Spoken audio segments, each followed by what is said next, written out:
2022 NFL Draft coverage on Kenyon Sports is brought to you by JBL Roofing and Construction. Sports fans and homeowners alike, let me take this moment to tell you about JBL Roofing and Construction. JBL is a licensed, bonded, and an insured contractor with experience to complete any job needed for your home or property. Let our team of professionals help you with vinyl siding, windows, roofing, and gutters. Get the job done right the first time and stress-free with JBL. Call them today at 330-677-9463. That's 330-677-9463. Or visit them on the web at jblrc.com. Jeffrey Protects Insurance. In today's day and age, insurance from someone you can trust is more important than ever, and you won't make a better choice than Jeffrey Protects Insurance. At JPI, they specialize in Medicare, healthcare services, and life insurance.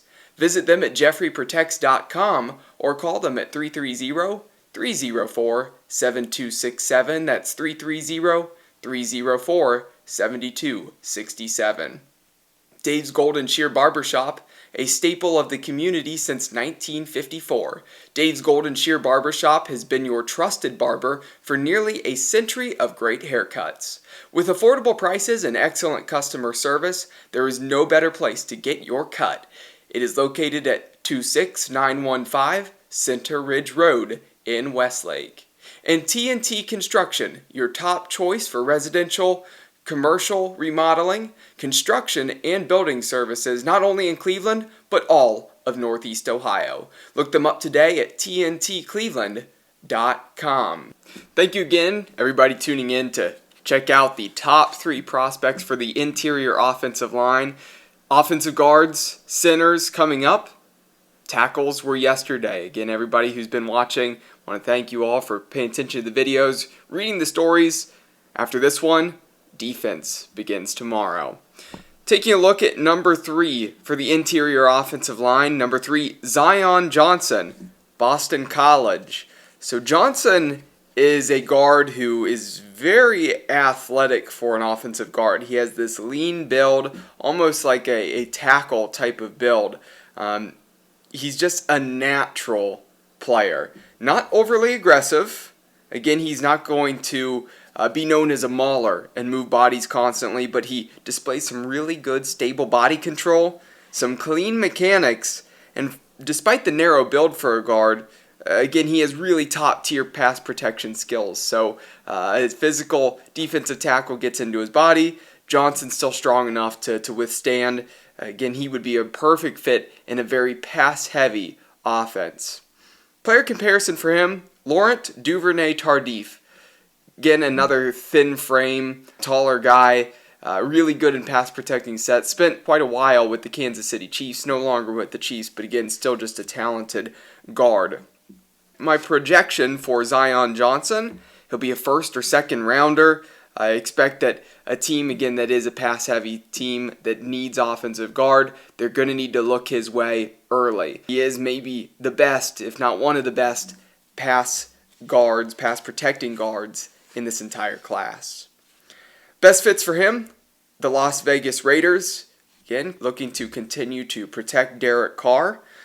The Arizona Cardinals, still taking strides on their offensive line. They have some good pieces. Again, they're still not that top-tier offensive line in the league. Why not add a guy like Zion Johnson, keep Kyler Murray upright? Buffalo still a fairly good offensive line. Doesn't hurt to think about your quarterback, Josh Allen, who's going to be your quarterback for many, many years to come.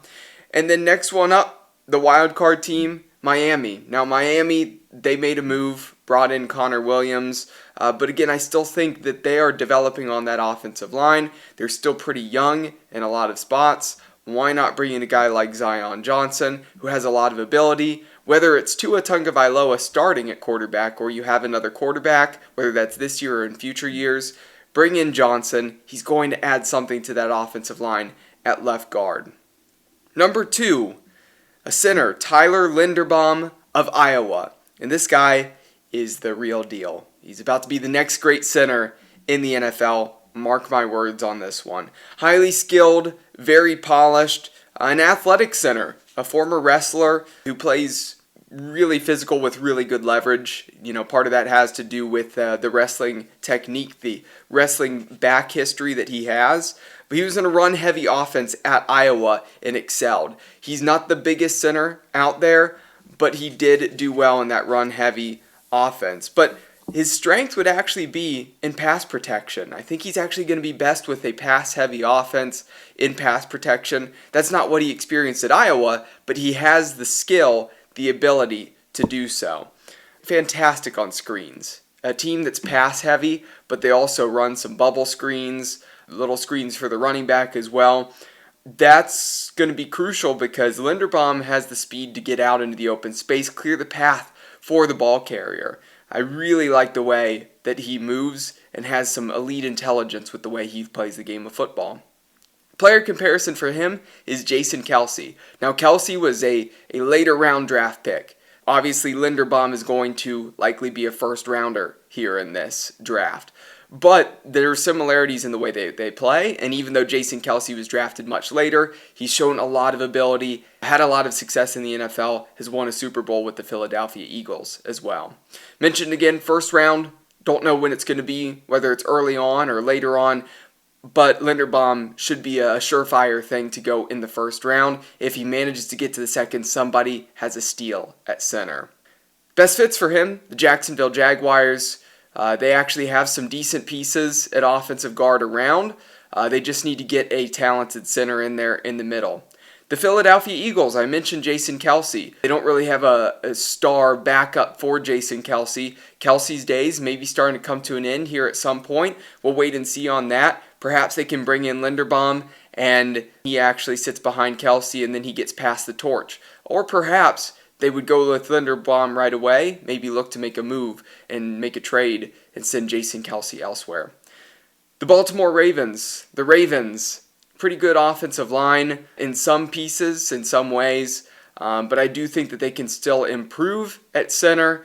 It doesn't hurt to get a really talented center right in front of Lamar Jackson, who's arguably their franchise quarterback. It's just a matter of whether they're going to pay him the big bucks down the road. I would assume that they will. Why not put Linderbaum in front of him?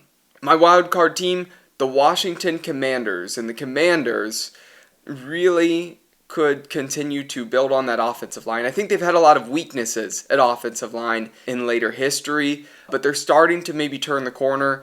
They've added some pieces in there, can put a strong center in front of Carson Wentz, who's now at the helm, again, who will be under center. Now at number 1, going back to offensive guard, Kenyon Green, Texas A&M. And without a doubt, he's the number 1 guy of the offensive guards. Linderbaum, obviously for being an interior offensive lineman, he definitely competed for this number 1 spot. It was either or, but they both play different positions, with Linderbaum being the center and Green being the offensive guard. Well, a little bit about Green. He is an athletic guard. He moves well laterally. I think he's a really good pass protector, but he is also a solid run blocker as well. He can do it all. He has a ton of power, and that power comes from his legs rather than getting top heavy, which is really crucial.